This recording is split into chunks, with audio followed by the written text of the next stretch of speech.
Konnichiwa, bonjour et bienvenue dans ce quatrième exercice de l'épreuve 2 du JLPT5. Si vous n'avez pas encore fait les autres exercices et que vous débarquez comme ça au milieu de la série, je vous recommande de commencer par le début. Donc je vous mets toutes les informations dans le petit i que vous pourrez retrouver toute la playlist du JLPT5 car on va décortiquer ensemble chaque exercice d'un test blanc de JLPT5. Aujourd'hui, on s'attaque donc à un nouvel exercice qui est celui de la compréhension de texte. Donc c'est à partir de là que les choses deviennent vraiment sérieuses. Bon, avant ça l'était quand même, mais là, à partir de cette vidéo et puis les deux autres, chaque question vaut 4 points. Donc c'est vraiment important de ne pas se tromper là-dessus et de bien comprendre ce qu'on vous demande. Alors je suis désolée, j'ai le soleil qui arrête pas de venir et s'en aller. Le temps est un peu bizarre, donc la luminosité risque de changer. Je m'en excuse. Alors pour cet exercice numéro 4, vous allez avoir 3 petits textes différents avec une question pour chaque texte. On considère qu'il faut à peu près 9 minutes, en tout cas il faudrait dans l'idéal consacrer 9 minutes à cet exercice, ce qui vous fait 3 minutes par texte. Donc le but c'est vraiment que vous ne tombiez pas à côté de la plaque, essayez de bien comprendre le texte, ne vous trompez pas et vraiment prenez le temps de réfléchir pour ne pas passer à côté de la question, ce serait dommage de répondre à côté. Donc ce qu'on va faire, je vais vous faire défiler les textes, donc il y en a 3 d'affilée. Vous chronométrez 9 minutes, comme ça vous essayez vraiment de le faire en conditions réelles. Et à la fin, on se retrouve pour les corrections et explications détaillées. Si vous êtes prêts, on est parti. Hajimemashou!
J'espère que ça s'est bien passé pour vous. On passe ensemble aux corrections.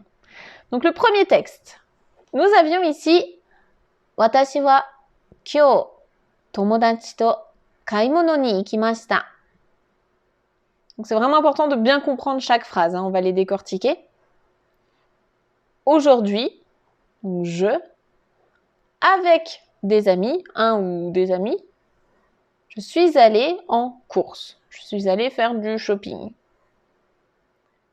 3ヶ月前に見た映画の DVD が欲しかったからです。Alors, ici, c'est bien important de comprendre surtout les verbes à la fin, ce qui se passe. Donc, parce que, 欲しかったです。Je voulais, donc quelque chose qui était désiré au passé, parce que je voulais le DVD du film ou d'un film que j'avais vu il y a 3 mois en arrière. J'espère que là-dessus, vous aviez compris un petit peu de quoi il s'agissait. Katta DVD wa tomodachi ya ane to issho ni mimasu. Donc le DVD que j'ai acheté, Katta DVD wa tomodachi ya ane, donc des amis et ma sœur, ma grande sœur, entre autres, hein, avec le ya, to ishoni mimasu. Je vais regarder donc le DVD que j'ai acheté avec des amis et ma grande sœur, entre autres. Voilà de quoi le texte parle. Maintenant, la question 27, c'était Watashi wa kyou nani o shimashita ka? Donc là, on met watashi entre guillemets parce que du coup, la personne qui pose la question, c'est pas forcément le watashi de la vraie vie. Donc là, on extrait le watashi du texte et on veut savoir ce que watashi dans le texte a fait aujourd'hui. Qu'est-ce qu'il a fait aujourd'hui?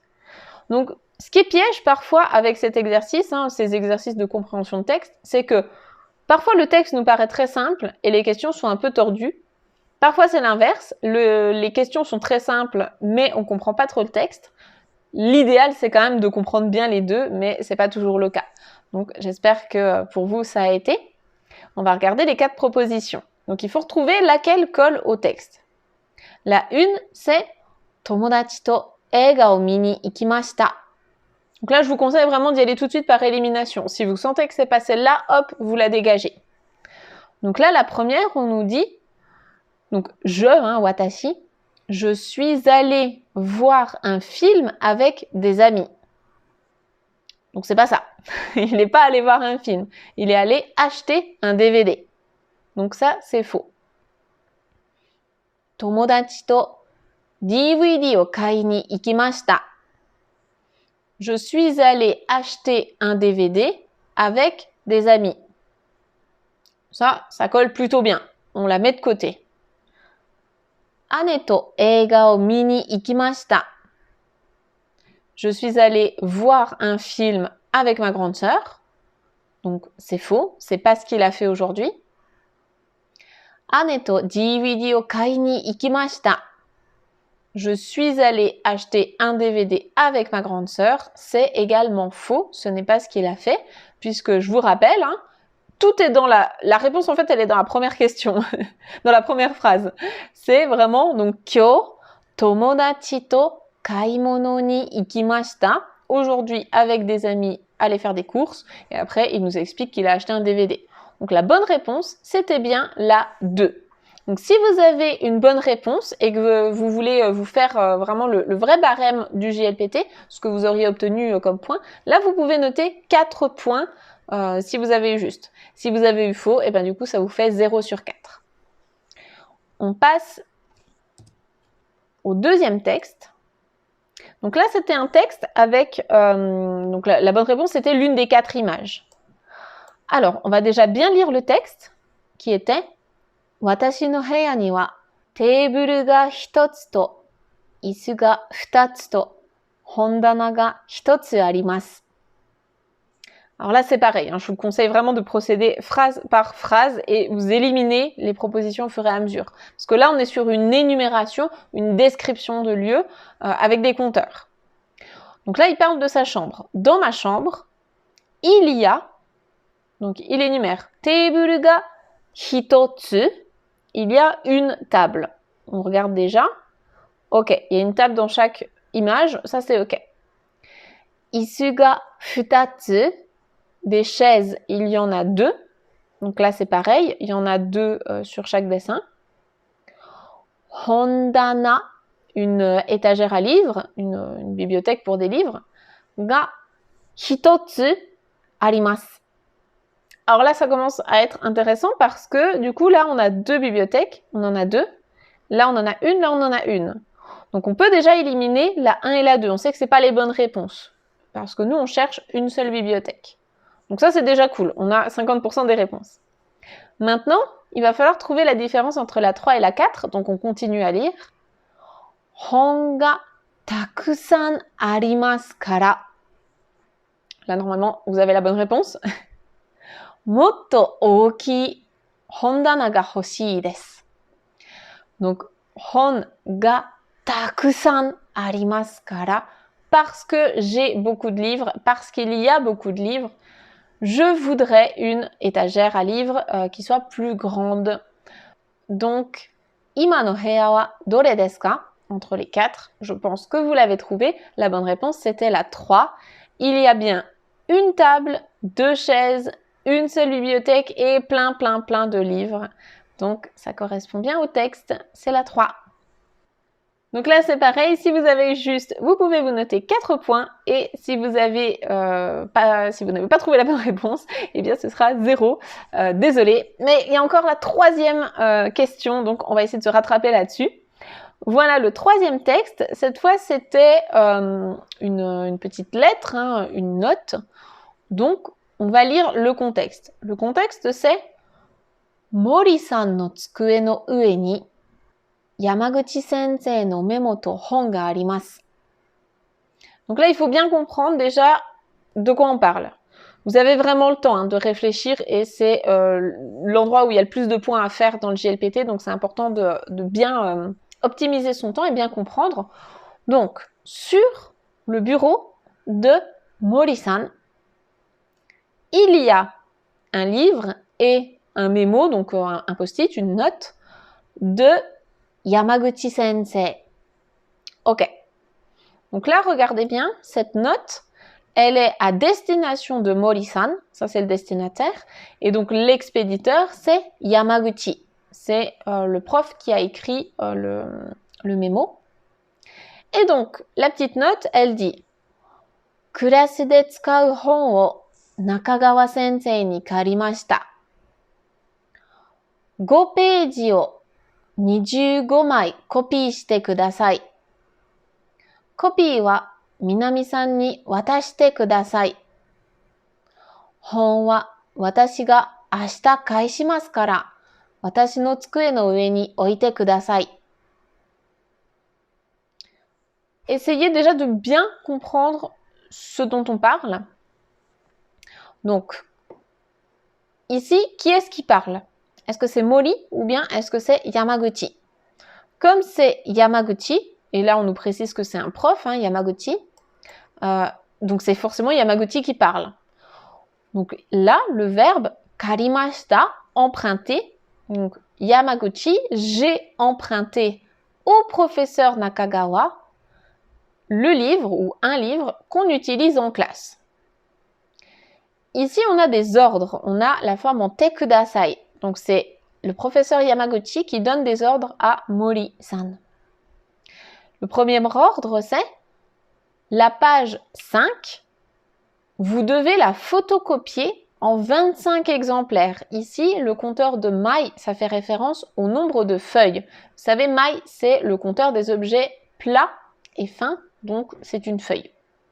Donc, il y a 25 photocopies à faire. Ensuite, les photocopies, il faut les transmettre, les donner à Minami-san.